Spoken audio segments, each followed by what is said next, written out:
bueno, ricos, sí, Estados Unidos y Reino Unido sí, España no tanto, pero también. Dentro de Europa, como les decía, Europa está en equilibrio, pero si miramos dentro de Europa, veremos que pasa algo parecido, una distribución casi simétrica entre países fuertemente exportadores, Alemania el primero de ellos, con una enorme diferencia, es decir, Alemania es la China de Europa, por muchas razones, seguidos de Holanda, Suecia y Dinamarca. Es decir, aparte de la gran potencia exportadora que es Alemania, hay pocos países que destaquen por su capacidad exportadora de mercancías. Y en el otro extremo tenemos al Reino Unido, a Italia, a Francia y a España. Fíjense, nosotros somos, por comparación a nuestra economía relativamente más pequeña que las demás, un gran país en déficit. Y si la zona euro está en equilibrio, es porque todos vivimos gracias al superávit alemán, que es lo que da la fortaleza euro. Algunos pueden decir, ¿y qué hay de malo en eso? En España hay regiones que son superavitarias y otras que son deficitarias, comercialmente hablando. Y no nos preocupa, tan no nos preocupa que ni siquiera lo computamos. No hay balanzas de pago entre regiones. A nadie se le ocurre decir cuál es el déficit comercial de Extremadura dentro de España.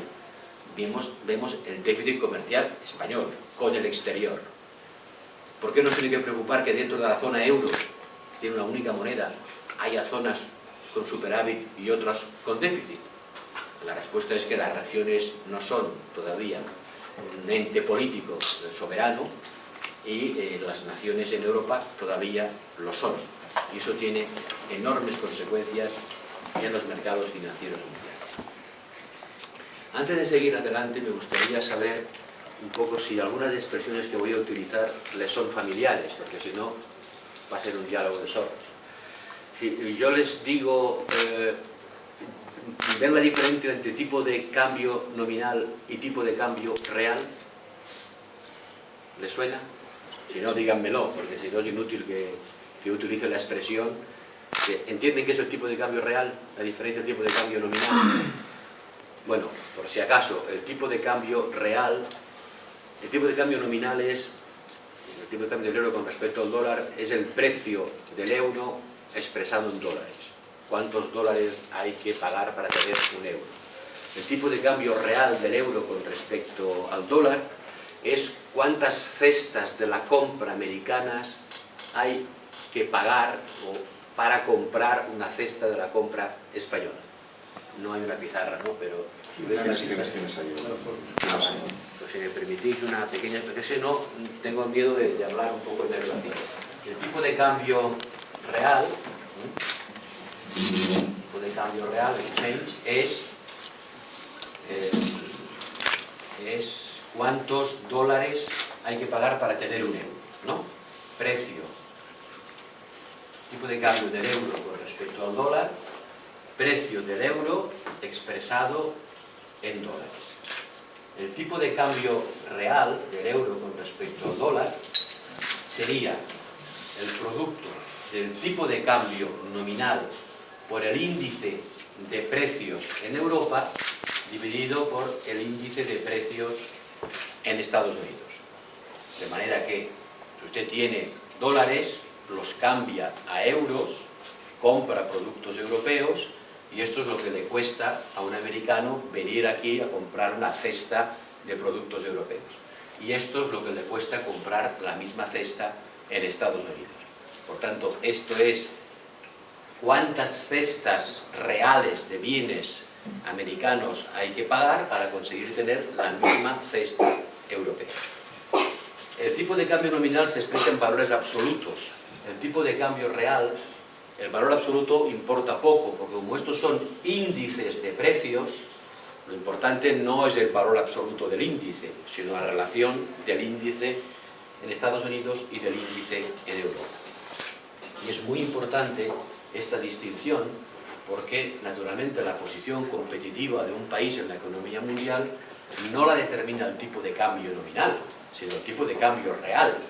Cuánto valen los productos que tú exportas no dependen solo del tipo de cambio, depende también de la comparación de los índices de precios interiores y exteriores. Por eso cuando decimos el tipo de cambio real se aprecia, quiere decir que hacen falta, que es más caro, que hacen falta más cestas de la compra americanas para tener la misma cesta de la compra europea. Es decir, que los bienes europeos se han encarecido relativamente con respecto a los demás. Y si yo les digo que la política de quantitative easing, el QE americano, la Reserva Federal, provoca apreciaciones del tipo de cambio real en Brasil, ¿es algo que les parece razonable o merece una explicación? Díganme no. Más bien merece una explicación, ¿no?